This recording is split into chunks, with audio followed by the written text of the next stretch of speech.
친밀한 부부관계를 원하는 부부들, 그리고 우리 갈등을 좀 잘 해결하고 싶어라고 고민하는 부부들, 하나님의 나라가 우리 가정 가운데 좀 따뜻하게 임했으면 좋겠어라고 소망하는 그런 부부들을 위한 부부의 시간, 부부의 발견입니다. 예, 저는 가정을 건강하게 세워가는 김숙경 사랑연구소 소장입니다.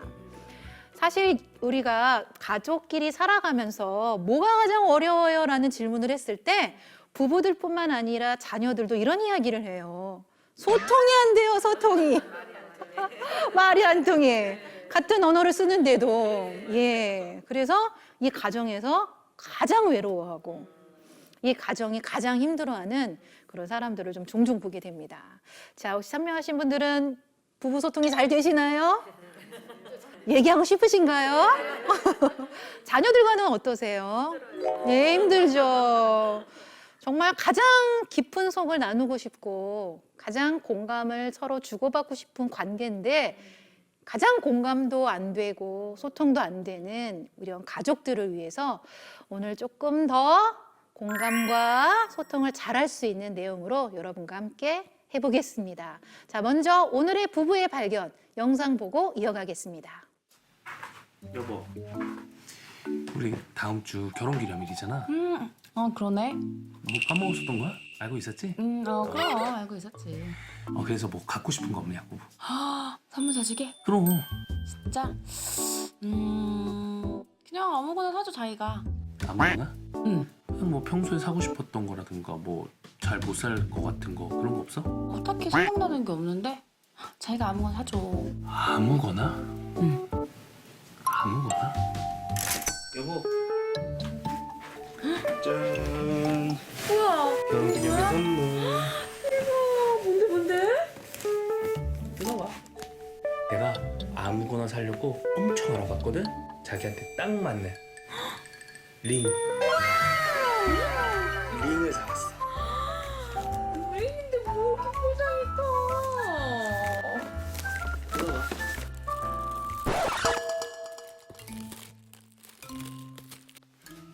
이게 뭐야?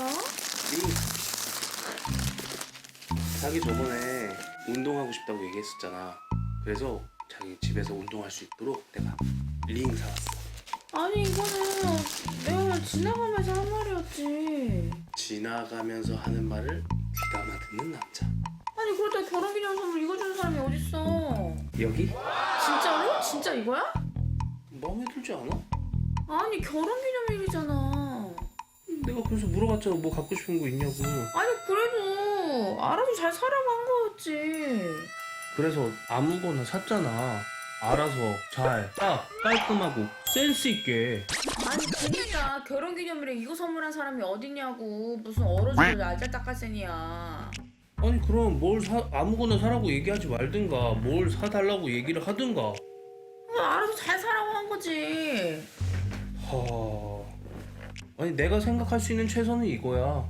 이 정도면 최고지 뭐. 아 됐어. 무슨 아니 다른 남편들은 뭐 이렇게 있잖아 링이라 그래가지고 나는 무슨 뭐 진짜 링인 줄 알았네. 뭐 이딴 링 사달라고 했어 내가? 링 목걸이 뭐 그런 거 못 들어봤어? 옷 이런 거 잔뜩 있는데 그 와중에 이거 샀어?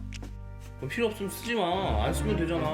환불할게. 해 환불. 아 진짜. 필요도 없으니까.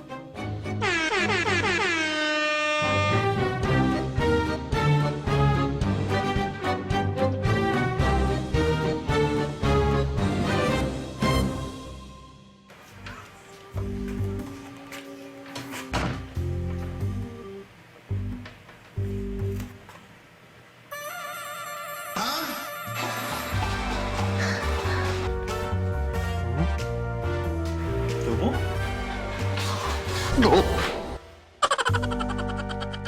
자, 우리 부부의 모습이죠. 저도 한 10년간은 결혼 기념일 때마다 싸웠던 것 같아요. 남편이 뭐 하면 좋겠어? 뭐 사줄까? 아무거나 알아서, 정말 아무거나 알아서 했다가 그날 밤마다 싸웠던 것 같아요. 그래서 왜 그런가 봤더니 제가 정확하게 말을 해주지 않았어요. 뭘 받고 싶은지, 뭘 원하는지. 그래서 우리가 예의상하는 말들 있잖아요. 아무거나 네가 알아서 이중 메시지라는 거예요. 너는 내가 원하는 걸 잘 캐치해내서 내가 원하는 걸 해갖고 와야 되라는. 근데 이 메시지를 알아들을 수 있을까요? 그쵸. 예, 우리 여자들끼리는 알아들을 수 있지만 이렇게 드나 남자들은 좀 굉장히 어려워요. 그래서 사실 저는 남편의 잘못이라기보다 아내가 좀 정확하게 말해주지 않은, 이게 사실 건강하지 않은 의사소통 유형인데 이중 메시지라는 의사소통 유형입니다. 주로 좀 여자들이 많이 써요. 또 우리 시어머니들이 좀 이런 말씀 많이 쓰잖아요. 몸만 와라. 아무것도 필요 없다. 됐다. 정말 안 된 거잖아요. 예, 그래서 이중 메시지는 건강하지 않은 의사소통 유형이고요. 특히 자녀들한테는 쓰면 안 되는 유형입니다. 자, 부모들이 이렇게 합니다. 아이가 뭔가 잘못했을 때 아빠는 너 나가! 엄마는 나가지 마. 나가! 나가지 마. 자, 이 두 가지 메시지를 들은 자녀는 어떨까요? 혼란스러워요. 이런 메시지를 많이 듣고 자란 자녀들이 좀 분열이 옵니다. 그래서 자녀들한테 부모가 두 가지 메시지를 주지 않고 한 가지 메시지를 주는 것도 중요하고, 부부끼리도 또 관계에서 이중 메시지를 쓰지 않고 내가 정말 뭘 원하고 바라는지 정확하게 말하는 소통을 우리는 해야 한다는 것입니다. 이 소통은요, 기술이기 때문에 우리가 연습해야 됩니다. 그래서 오늘 이 시간 저와 함께 열심히 연습하고 돌아가셔서 소통을 잘하는 우리 방청객들이 되셨으면 좋겠습니다. 자, 저는 먼저 소통을 다루는데 먼저 중요한 것은 감정이라고 좀 말씀을 드리고 싶습니다. 우리가요, 그냥 말은 해요. 뭐 듣기도 해요. 그런데 뭘 소홀히 하냐면 감정을 많이 소홀히 합니다. 그래서 감정에 대한 이야기를 먼저 나눠볼 텐데요. 먼저 첫 번째 중요한 거는 내가 느끼는 감정을 있는 그대로 수용해야 됩니다. 저는 최근에 한 달 전쯤에 제가 이제 강의하고 방송하는 사람이다 보니까 저한테 가장 귀한 자원은 목소리예요. 근데 한 달 전쯤에 이제 목이 소리가 잘 안 나오고 좀 목에 좀 이물질이 있는 것 같아서 병원에 갔더니 성대결절 초기라는 진단을 받았어요. 제가 그 의사의 말을 듣고 뭐 앞으로 이렇게 될 거다, 목소리가 안 돌아올 거다, 뭐 음성 치료를 받아야 된다, 뭐 이렇게 하다 뭐 이렇게 막 하는데, 그 사실을 듣고 집으로 오는 한 20분을 제가 울면서 걸어갔어요. 그때 제 감정이 어땠냐면 너무 우울하고 걱정되고 낭망되고 또 불안하고 정말 목소리가 안 돌아올까 봐. 그래서 한 2주간을 제가 한마디도 안 하는 그런 침묵 훈련을 가졌어요. 한마디도 말을 하지 않는. 근데 그 시간 동안에도 제 안에 20일 동안에 정말 수많은 감정들이 계속해서 올라오는 거예요. 우울했다가 불안했다가 걱정됐다가 또 짜증도 났다가 화도 났다가. 근데 저는 그 감정들을요, 누르지 않고 그냥 다 받아줬습니다. 걸으면서 불안하구나? 그래, 불안하겠다. 우울하지? 그래, 우울해. 그냥 너무나 놀라운 건 제가 느끼는 감정을 그대로 수용해 주다 보니까 어느 순간인가 제가 굉장히 편안해졌어요. 그래서 감정은요, 우리가 누르고 억압하고 그러면 사실 감정들로 인하여서 더 우리가 불안하고 더 화가 날 수 있어요. 근데 감정은요, 흘러가게 놔두는 거예요. 에너지거든요. 에너지는 흘러가게 놔두는 겁니다. 자, 그러다 보니까 굉장히 편해지고 또 그것을 저희 남편에게 이야기했습니다. 아이들에게도 이야기했습니다. 엄마가 말을 못할까 봐 너무 걱정돼. 여보, 왜냐면 저 노래를 정말 잘하거든요. 찬양을 못하는 게 너무 슬퍼. 그래서 제 감정을 표현했어요. 그러니까 가족끼리 이런 감정을 나누니까 너무나 놀랍게 다들 제 옆으로 오더니 저를 격려해주고 너무 따뜻한 그 현장이 되었어요. 그래서 우리가 함께 사는 가족들끼리 뭘 먼저 하셔야 되냐면 내가 느끼는 감정에 대해서 먼저 내가 수용해주고 표현해보는 그런 장들을 많이 가지셨으면 좋겠습니다. 근데 너무 감사한 건 제가 지난주에도 병원을 갔는데 선생님이 어머 2주 동안 목소리를 안 쓰시더니 좋아졌어요. 이제 약만 드시면 될 것 같아요. 그때 또 울면서 왔습니다. 그때는 어떤 감정이었냐면 너무 기뻤어요.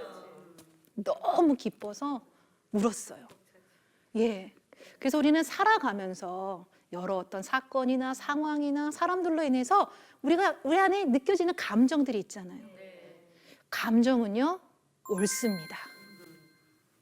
감정은 느껴도 괜찮습니다. 내 감정을 억압하지 마시고 수용해주고 표현해 보시는 것, 소통에서 전 중요하다고 말씀을 드리고요. 자, 두 번째로는 감정의 목적을 우리가 인식해야 됩니다. 자, 올라오는 감정들이 있어요. 이 감정은 왜 올라왔지? 목적이 뭐지? 어떤 필요가 있지? 한번 우리가 살펴봐야 되는데요. 저는 좀 가끔 그런 때가 있었던 것 같아요. 열심히 막 다 저녁 먹고 다 치우고 와서 이제 과일 먹으라고 나 넣고 나 다 치우고 왔는데 과일이 없어. 너무 서운한 거예요. 근데 제가 그 과일을 못 먹어서 서운했을까요? 아니죠. 뭐 때문에 그랬을까요? 그렇죠. 날 안 챙겨줬어. 날 배려해주지 않았어.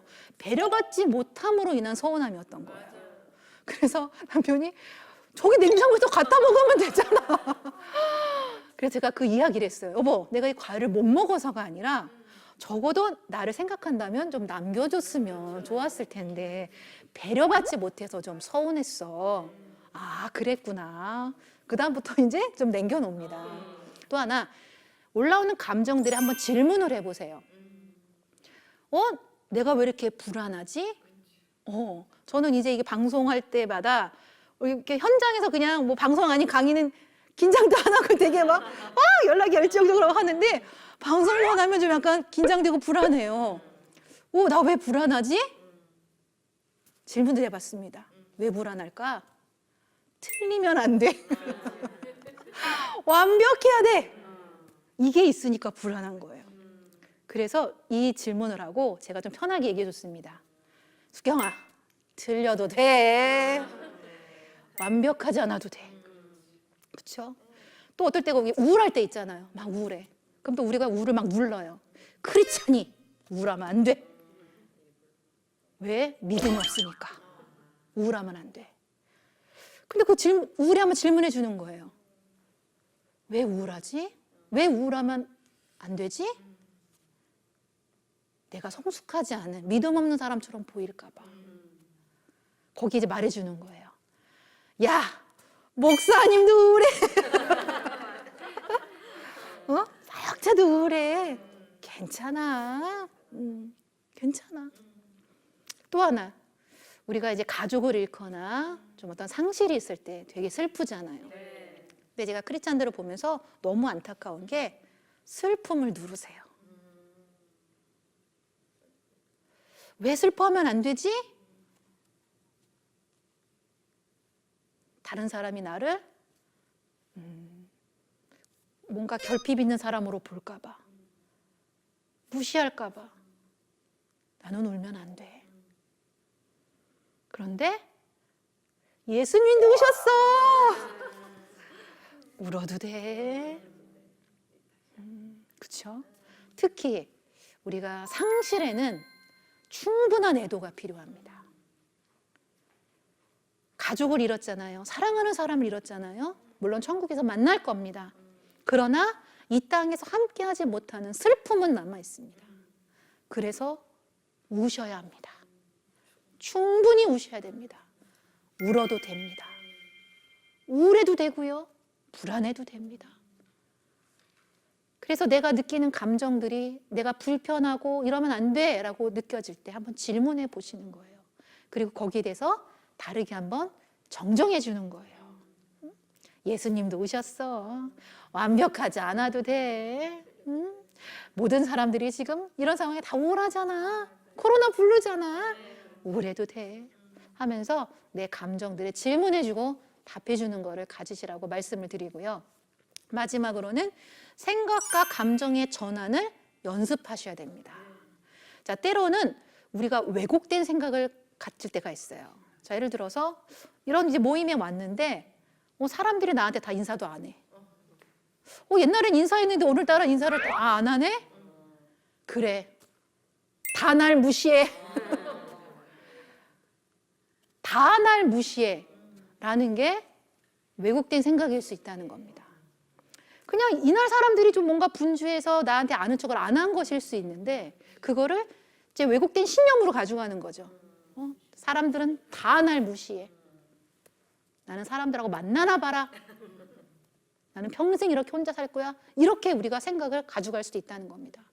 그래서 깊은 외로움, 자기 연민에 빠질 수가 있는데 그럴 때 우리가 전환해야 돼요.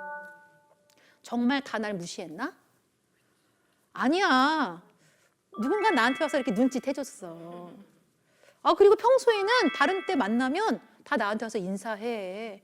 다 날 무시하지 않아. 이렇게 전환하셔야 됩니다. 또 이제 가족들끼리 이렇게 있는데 내가 되게 외로워. 아무도 날 사랑하지 않아. 난 세상에 혼자야. 그 외로움에 또 사로잡혀가지고 아무도 날 사랑하지 않아. 자, 이것도 비합리적인 왜곡된 생각일 수 있다는 겁니다. 자, 그럴 때 정말 아무도 날 사랑하지 않나?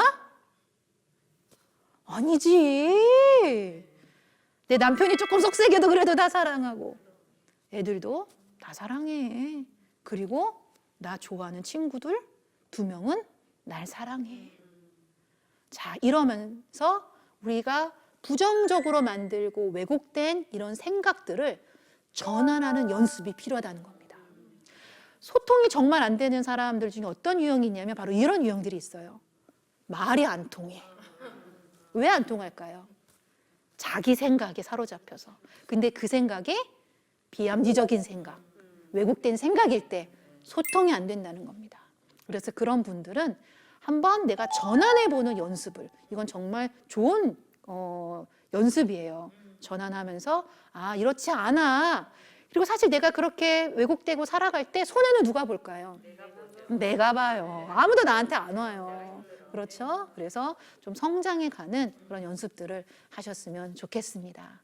자, 그리고 그 가트맨 박사가 이렇게 부부관계가 깨지고 이제 어려움을 겪는 이혼하는 부부들을 이렇게 조사를 하다 보니까 비난하고 방어하고 경멸하고 담쌓는 이런 의사소통 유형을 쓰는 부부들이 많이 이렇게 갈등하고 이혼한다는 그런 좀 통계가 나와 있습니다. 그래서 우리가 소통할 때 이 4가지는 좀 조심할 필요가 있습니다. 비난은 뭐죠? 다 당신 잘못이야. 다 너 때문이야. 그렇죠. 탓하는 거. 예. 탓하지 않고 비난하지 않고. 2번째, 방어. 내가 언제 그랬어? 난 잘못 없어. 우리 잘못할 때 있잖아요. 특히 우리 아이들한테. 우리 엄마들도 실수하잖아요. 그럴 때 엄마가 잘못했잖아서 너가 잘못했어라고 이렇게 막 비난하고 방어하기보다 엄마가 잘못했네. 예, 이렇게 또 좀 우리가 방어를 풀고. 또 3번째는 이제 경멸. 사실 경멸이요.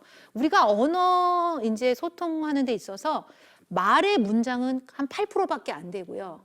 이 음성과 이 비언어적인 표현, 바디랭귀지가 거의 90%가 넘어요.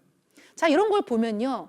우리가 말은 분명히 그냥 좋은 말을 하지만 이 표정과 이 보이스와 이 태도와 이 눈빛과 기분 나쁘시죠? 그렇죠? 이런 게 경멸이라는 거예요. 이럴 때 이제 우리가 관계가 깨질 수 있다는 겁니다. 그 다음에 마지막으로 담쌓기는 인간 취급을 안 하는 거예요. 그러니까 이제 가끔 이제 TV에서 보면 정말 그런 분들이 계시더라고요. 함께 사는데 투명 인간 취급해요. 예, 대화도 안 하고, 뭐 문자로 주고받거나 어떨 때는 애한테 시키고, 니네 아빠한테 이렇게 하라 그래라, 니네 엄마한테 이렇게 해라. 정말 그렇게 담쌓기. 그래서 이렇게 우리가 의사소통을 할 때는 관계가 깨진다는 겁니다. 그래서 이 4가지 유형을 쓰지 않고 그럼 우리가 어떻게 건강한 의사소통을 할 것인가. 제일 먼저 중요한 건 경청입니다. 제가 최근에 어떤 프로를 봤는데 나오신 분이 그 개그맨 한 분한테 아무것도 안 하고 눈만 바라보는 그런 장면이 있었어요. 가만히 바라보고 있는데 그 개그맨이 우시더라고요. 무엇일까요? 우리가요, 경청은요, 귀로만 듣는다고 생각하는데요.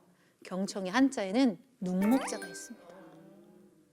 눈으로도 바라봐 주는 겁니다. 그래서 보기만 해도 우리는 연결이 된다는 겁니다. 우리가 사실 외부에서 만나는 사람들 얼마나 따뜻하게 보십니까? 어머, 질서님.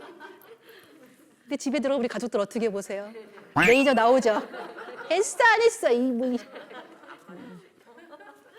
그래서 경청에 먼저 따뜻한 눈빛. 그리고 내가 들을게. 머물러 줄게. 당신 이야기 들어줄게. 너희 이야기 들어줄게. 근데 저도 참 이게 어려웠던 것 같아요. 가족들한테는 참 어려웠던 것 같아요. 빨리 해. 빨리 말해. 그리고 막 흘려듣고. 그리고 듣다가 막 잘라버리고. 답해버리고. 근데 성경에도 듣기는 속히 하고 제일 먼저 들으라고 하셨어요. 여보 나랑 대화하자 할 때 내가 하고 싶은 말을 먼저 하기보다 당신 최근에 어떤 어려움이 있어? 내가 오늘 들어줄게. 얘야 오늘 하루를 보내면서 네 마음은 어땠니? 엄마가 들어줄게. 아빠가 들어줄게. 먼저 이렇게 잘 들어주는 이 경청 제일 먼저 하시기를 바라고요. 두 번째는 이제 공감입니다. 근데 공감이요. 사실 굉장히 어려운 거예요. 그래서 저는 우리가 예수님을 닮아가고 또 예수님처럼 이렇게 성화대에 갈수록 저는 공감의 능력이 자라야 된다고 생각합니다. 왜냐하면 예수님은 어떤 사람을 만나든지 그 현장에서 그 사람들에게 머물러 주시고 그들의 마음을 읽어주셨어요. 삭개오를 만났을 때도 머물러 주시고 들어주시고 그의 마음을 얼마나 잘 읽어주셨으면 삭개오가 변화가 됐잖아요. 가늠한 여인을 만나셨을 때도 그 여인의 마음을 읽어주시고 정죄받을까 봐 수치심에 떨었던 그 여인을 보시면서 그 여인에게 정말 따뜻하게 머물러 주시고 정죄하지 않는다고 말씀해 주신 그 예수님의 그 공감의 능력이 우리가 예수님을 알아가고 닮아갈수록 좀 더 커져야 되지 않나. 그래서 저는 공감을 이렇게 좀 정의하고 싶습니다. 그 사람에게 머물러 주십시오. 빨리 말해. 아 그랬구나. 아유 슬펐구나. 아유 이렇게 어떤 무슨 스피드식의 그런 공감이 아니라 너의 슬픔이 얼마나 큰지 내가 오늘 네 옆에서 머물러서 들어줄게. 네가 최근에 얼마나 우울한지 내가 머물러서 들어줄게. 네 마음을 이해하고 읽어줄게. 저는 이것이 공감이라고 봅니다. 근데 이럴 때요 정말 놀라운 치유가 일어나요. 어떠한 상처가 있어도 뭐 어떠한 우리 삶에 어떤 손상된 그런 자아상의 모습이 있어도 누군가 내 옆에서 머물러주고 내 감정을 읽어주고 이해할 때 사실 그 상처도 눈 녹듯이 녹고 손상되었던 자아상이 회복되는 경험들을 많이 하게 됩니다. 가족들에게 머물러 주십시오. 어떤 마음인지 물어봐 주십시오. 네 마음을 그래 내가 읽어줄게 이해해줄게. 내 입장이 아니라 상대방의 입장에서 내가 아내라면 남편의 입장에서 아까 잠깐 나누는데 너무 남편의 입장을 잘 공감하시더라고요. 남편들이 얼마나 힘들겠어요. 그게 공감이에요. 내 입장에서는 이 인간이 할 수 있지만 남편 입장에 서니까 얼마나 그 치열한 현장에서 당신이 이렇게 수고하고 애쓰며 살아가고 있어. 그게 공감입니다. 그렇게 공감해 주시고 세 번째는 이제 우리가 말을 잘해야 돼요. 근데 평소에 우리는 소통이 잘 되어라는 부부들이 계세요. 근데 오시면 혼자 한 30분 떠들고요. 배우자는 한 2분 떠들고 이렇게 끝나요. 소통이 잘 된대요. 소통 안 되는 겁니다. 소통이 잘 된다는 건 서로 주거니 받거니가 돼야 되는 겁니다. 예, 주거니 받거니. 근데 우리가 평상시에는 뭐 주거니 받거니가 되는데 갈등 상황, 그럴 때는 사실 대화가 잘 안 되죠. 자, 그럴 때는 타이밍이 중요합니다. 내가 좀 이 주제에 대해서 당신하고 이야기를 하려고 하는데 당신 혹시 들을 준비가 돼 있어? 내가 좀 이걸 말하고 싶어. 그럼 상대가 오케이 해야 돼요. 당신이 지금 이 주제를 말하고 싶으면 지금 해도 돼. 그럼 그럴 때 말하는 거예요. 근데 저희 남편이 제일 두려운 말이 있대요. 여보, 여보 이리 오보세요. 긴장이 된대요. 하루에 3번만 불러달래 여보를. 그러니까 뭔가 내가 심각할 때 여보, 톤이 달라지죠. 보통 여보 하다가 여보 그러면. 그래서 남편이 제발 그렇게 하지 말고 자기한테 준비를 시켜달라고. 그래서 우리가 타이밍을 우리가 좀 잘 보셔야 되고 상대가 지금 말하고 싶지 않아 그러면 좀 뒤로 물러나셔야 돼요. 말하고 싶을 때 당신하고 이야기를 할게. 그리고 말할 때 우리가 아까처럼 영상에서처럼 이중 메시지 쓰지 않고 내가 느끼고 내가 생각하고 내가 바라는 게 뭔지를 정확하고 정직하게 이야기하는 겁니다. 그런데 정확하고 정직하게 말하라고 하니까 다 상대를 비난하고 말하는 분이 계세요. 당신이 이래가지고 내가 힘들고 어렵고 당신만 변하면 되고 이건 건강한 말하기가 아니에요. 어떤 상황에 나는 좀 이런 감정이 들어. 그래서 나의 필요는 좀 이런 거야 라고 상대를 좀 배려하면서 존중하면서 그래서 소통에는 정말 존중이 필요해요. 그래서 우리가 주님과도 소통하잖아요. 우리가 주님한테 가서 함부로 하지 않잖아요. 그렇죠? 예. 그런 마음으로 우리 가족들과도 존중하면서 말할 수 있는 거. 거기서 정말 필요한 게 뭐냐면 우리의 톤인 것 같아요. 우리의 억양인 것 같아요. 그래서 사실 저희 톤은 좀 높아요. 옛날에 라톤이 특히 막 히스테릭해지면 라톤까지 올라가거든요. 따다다다다 하는데 우리 남편이 부탁을 했어요. 아주 정확히 말했어요. 당신이 그렇게 높은 톤으로 큰 소리로 말할 때 불안하고 긴장이 돼. 나의 필요는 당신이 좀 톤을 낮추고 작게 얘기해 주면 좋겠어 라고 자기가 하고 싶은 말을 저한테 이렇게 정중하게 했어요. 제가 이해가 되더라고요. 그전에는 남편과 아들 둘이 자꾸 저를 피했어요. 무슨 말만 하면 다 도망가는 거예요. 왜 그런가 봤더니 저의 억양과 톤의 문제였던 거예요. 근데 남편이 정확하게 말해주니까 제가 할 수 있잖아요. 그래서 라솔 파미 여보 얘들아 편하게 오더라고요. 예.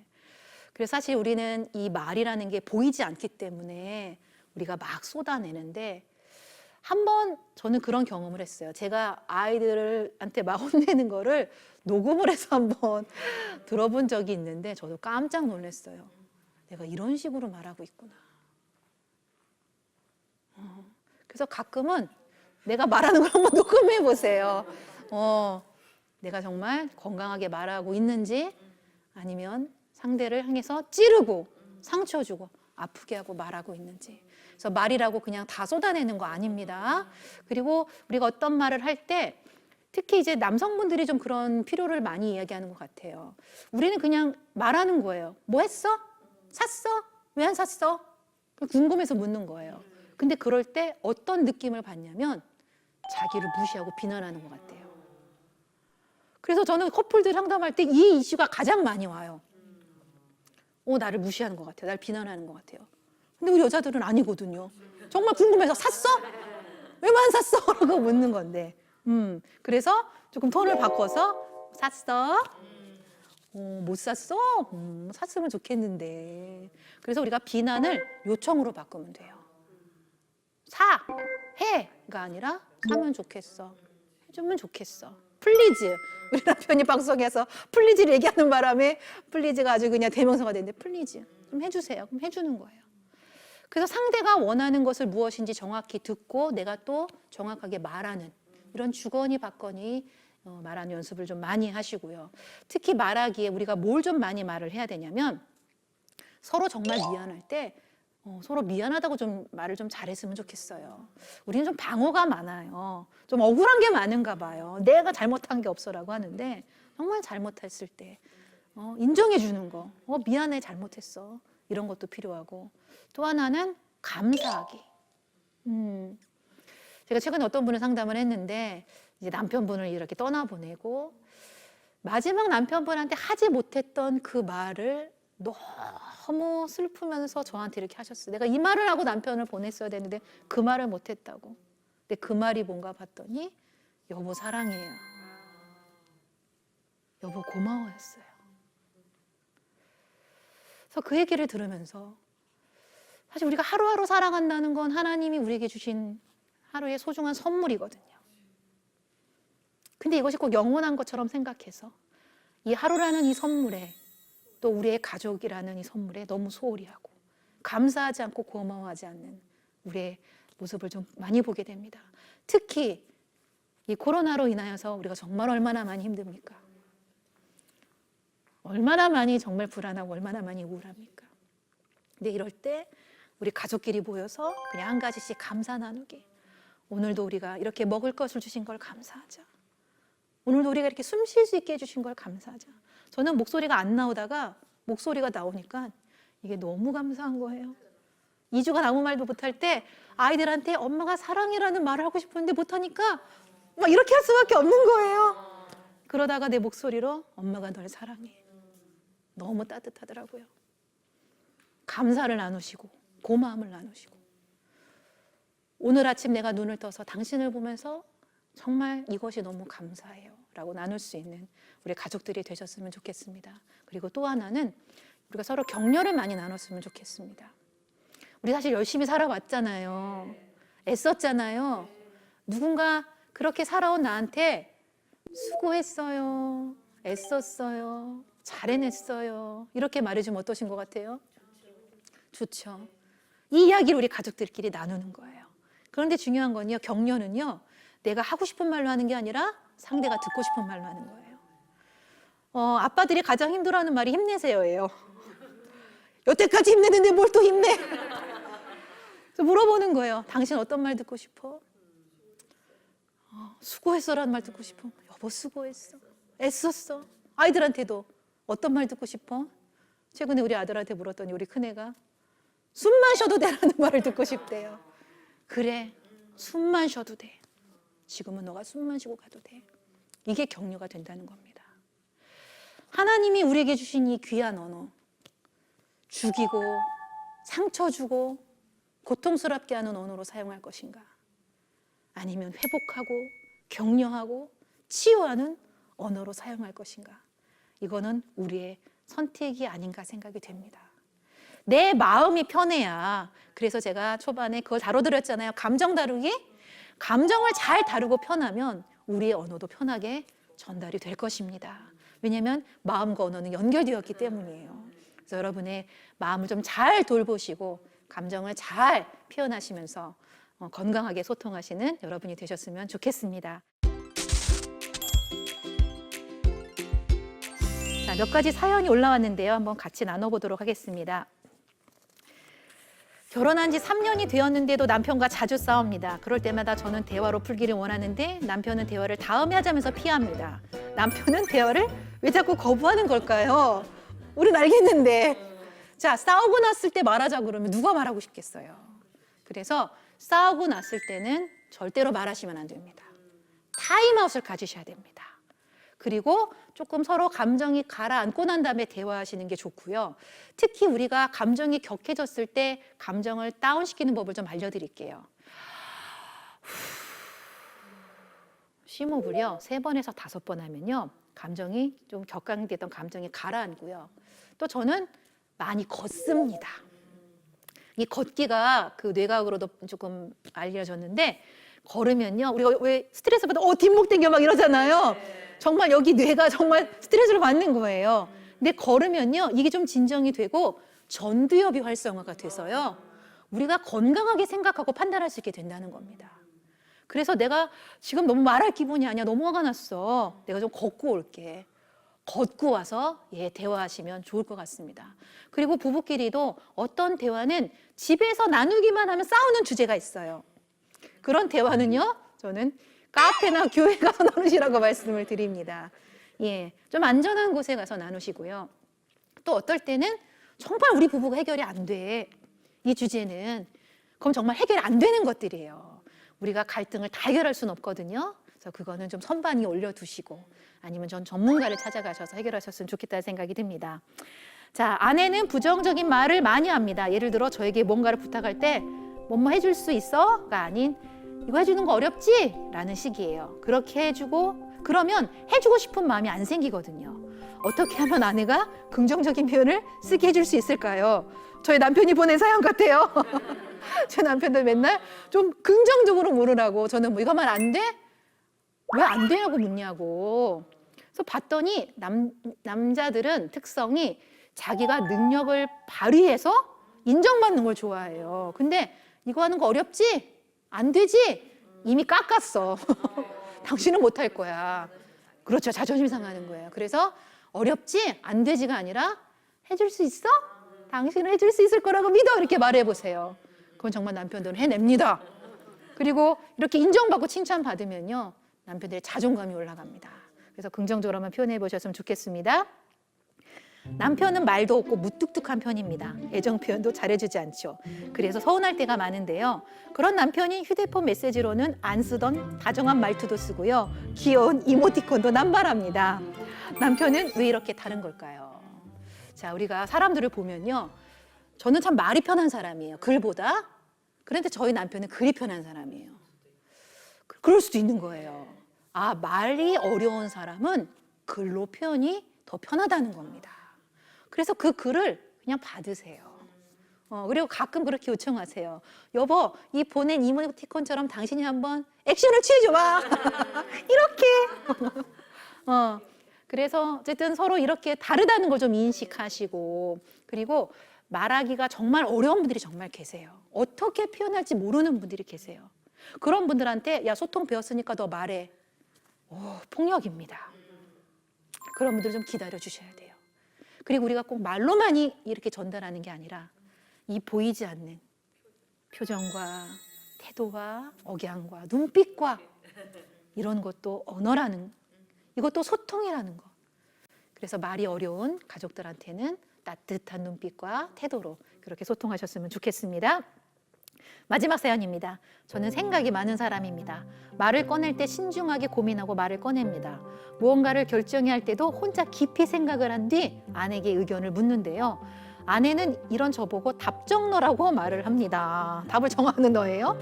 자, 왜 이미 다 정해놓고 묻냐는 거예요. 저는 아내의 객관적인 의견이 정말 궁금해서 묻는 것일 뿐인데 아내는 왜 그렇게 느끼는 걸까요? 저는 어떻게 대화를 해야 하는 걸까요? 자, 정말 궁금해서 물으시면 생각을 많이 하지 말고 물으세요. 생각을 많이 했다는 건 뭐예요? 나는 이미 뭔가 확고한 게 있다는 거예요. 그러면 그 생각이 언어로 전달이 될 거예요. 자, 이러면 좋겠는데 당신 생각은 어때? 이미 정해놓고. 뭘 물어? 그래서 좀 생각을 하기 전에 그냥 그 생각을 그냥 아내와 한번 편하게 나눠보시면 좋겠고, 아니면 이것이 내가 어렵다 그러면 생각을 충분히 하시고 난 다음에 여보, 내가 생각해서 낸 의견은 이런 의견이야. 그런데 나는 당신의 의견도 들을 준비가 돼 있어. 내가 답을 정한 건 아니니까 당신도 당신의 의견을 말해주면 내가 충분히 수용할 수 있을 것 같아. 라고 이렇게 말씀해 주시면 좋을 것 같습니다. 자, 소통에 대해서 오늘 함께 나눴는데요. 하루아침에 안 됩니다. 그렇죠? 그래서 우리는 완벽이 아니라 진전을 연습해야 됩니다. 어제보다 나은 오늘, 오늘보다 나은 내일. 그래서 좀 더 소통에 우리가 기술을 쌓고 연습하고 훈련해서 함께하는 가족들에게 세상에서 들을 수 없는 가장 따뜻한 말, 그리고 우리 가족들을 생각했을 때 이 말로 인해서 내가 견딜 수 있었어, 살아올 수 있었어 라는 그런 힘이 되는 말들로 이 어려운 시기 우리 가족들이 넉넉히 이겨가셨으면 좋겠습니다. 자, 오늘의 부부의 발견 한마디로 종결하자면 감정과 소통의 근력을 키우라. 근력 하루아침에 안 생깁니다. 계속 운동해야 되잖아요. 감정도 마찬가지입니다. 소통도 마찬가지입니다. 계속해서 연습하면서 우리의 감정과 소통의 깊이와 넓이와 크기가 더 깊어지고 커지고 더 많아지는 그런 우리 한 분 한 분이 되셨으면 좋겠습니다. 자, 이상으로 오늘의 부부의 발견 마치도록 하겠습니다. 감사합니다.